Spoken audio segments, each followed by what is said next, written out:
Bonjour à toi. Alors, suite au dernier cours où on avait vu les forces et les mouvements, on poursuit dans l'univers technologique cette semaine avec les fonctions mécaniques élémentaires qui sont en fait les liaisons et les guidages.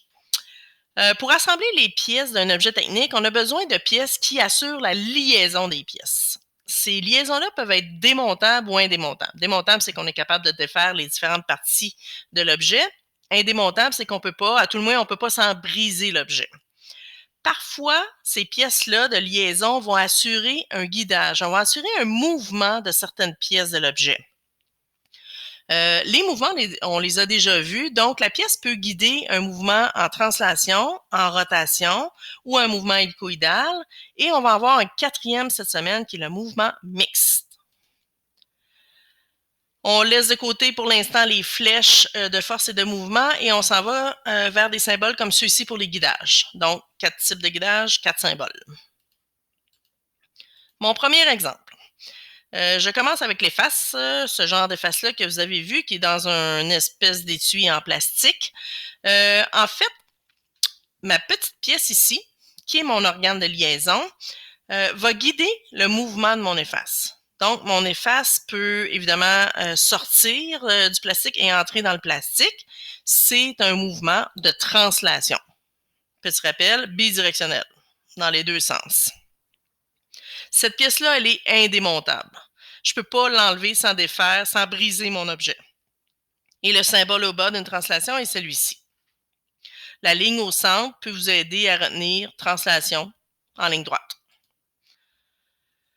Guidage en rotation. Je vais utiliser ciseau. Le ciseau est un objet technique que vous connaissez, qu'on sert souvent d'ailleurs dans les exemples en technologie. Donc, j'ai deux lames, forcément. J'ai mon organe de liaison au centre ici, qui est un rivet.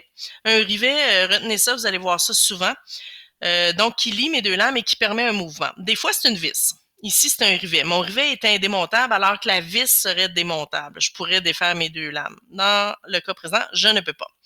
Ce que mon rivet va permettre à mes deux lames de faire une rotation autour d'un axe. Imaginez la lame qui fait le tour complet. Elle fait une rotation autour de cet axe-là. Pour vous aider à retenir le symbole, ben, c'est comme une roue. Voyez-vous, les deux petites lignes chaque barre. Une roue, ça fait un mouvement de rotation, alors ça peut vous aider à retenir. Guidage hélicoïdal. On se souvient qu'un mouvement hélicoïdal, c'est la combinaison de deux mouvements, une translation et une rotation qui se font simultanément.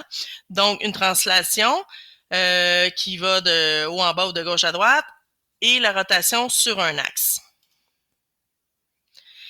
J'ai un organe de liaison ici qui sont les filets. J'ai toujours ça dans des mouvements hélicoïdales pour permettre le mouvement hélicoïdal, un petit peu comme lorsque je visse une vis. Donc, voyez-vous, mes filets vont permettre au bouchon de monter et de descendre pour ouvrir et fermer et vont permettre aussi la rotation autour pour s'assurer de bien fermer notre pot ou pour s'assurer de l'ouvrir. Le symbole, ben j'ai pas tellement de trucs pour le symbole. Il est différent de deux autres, c'est ce que je peux vous dire. Il y a l'air de ça ici en bas. Évidemment, les filets me permettent d'ouvrir et de fermer mon pot. C'est démontable. Un organe de liaison démontable. Quatrième exemple, qui permet un mouvement mixte. Celui-là, vous ne le connaissez pas. Ça ressemble beaucoup au mouvement hélicoïdal. J'ai la combinaison de deux mouvements, une translation, une rotation, mais les deux mouvements peuvent se faire indépendamment l'un de l'autre. Par exemple, j'ai un charpie ici. Bon, le but, c'est d'ouvrir mon charpie, d'enlever le capuchon. Je peux tourner mon capuchon. Il fait une rotation. Donc, mon organe de liaison permet la rotation, mais je peux tirer aussi pour qu'il fasse une translation. Donc, j'ai deux mouvements ici qui sont vraiment indépendamment l'un de l'autre. C'est pas comme le mouvement hélicoïdal où les deux se font en même temps. L'organe de liaison, c'est cette pièce de plastique-là, ici, et mon symbole au bas. Voilà. Je vous montre une petite vidéo. Regardez bien, on va en avoir besoin. Bonjour. Aujourd'hui, je te montre à utiliser un étau. Portatif qui sert à serrer deux objets qu'on voudrait maintenir serrés justement pour qu'ils collent ensemble. Alors, j'ai un morceau de bois ici évidemment de la colle. J'applique un peu de colle sur mon morceau de bois. Je l'installe à l'endroit où je veux le coller. Et il suffit d'y mettre l'étau. Comme ceci.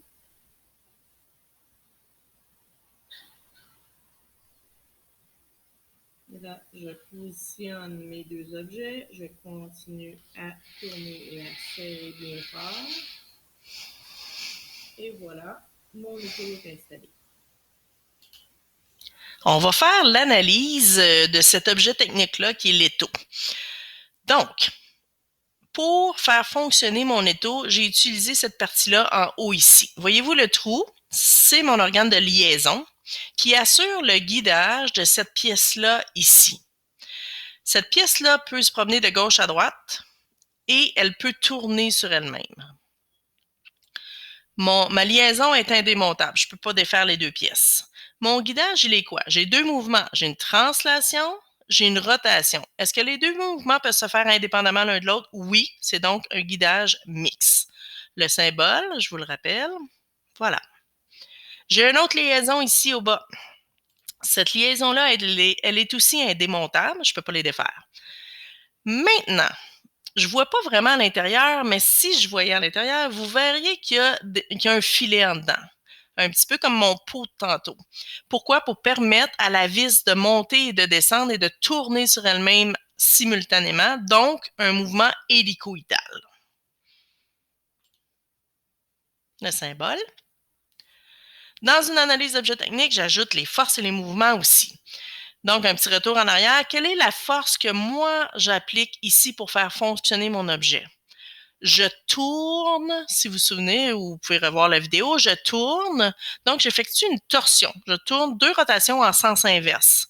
C'est-à-dire que mon objet retient un peu ma rotation qui s'effectue dans l'autre sens. L'effet de la force, je veux modifier l'état de repos, je veux faire bouger cette pièce-là. Les flèches d'une torsion, on se souvient que ce sont des flèches larges comme celle-ci. Qu'est-ce que ça permet, cette force-là? Ça permet le mouvement de ma vis. Mon mouvement est un mouvement hélicoïdal. Ça va avec le guidage ici, on l'a dit tantôt. Est-ce que je peux faire descendre et monter ma vis? Ben oui, c'est bidirectionnel. Et, excusez, je reviens au fait, les flèches d'un mouvement hélicoïdal, souvenez-vous, ça ressemble à ceci. J'ai ajouté cette petite case-là ici pour vous montrer qu'il y a une deuxième force impliquée ici, la force que mon objet applique sur le bois. C'est donc une compression. Est-ce que ça va briser le bois? Non.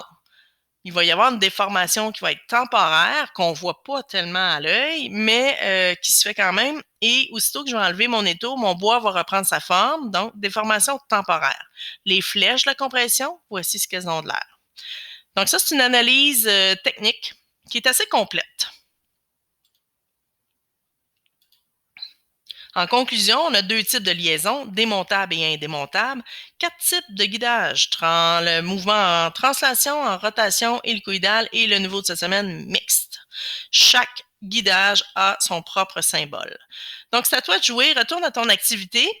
Le défi de cette semaine, tu vas voir qui est de taille. Il va te permettre de mesurer vraiment ta compréhension des dernières notions, c'est-à-dire des forces des mouvements, et celle d'aujourd'hui, liaison et guidage. Bon travail!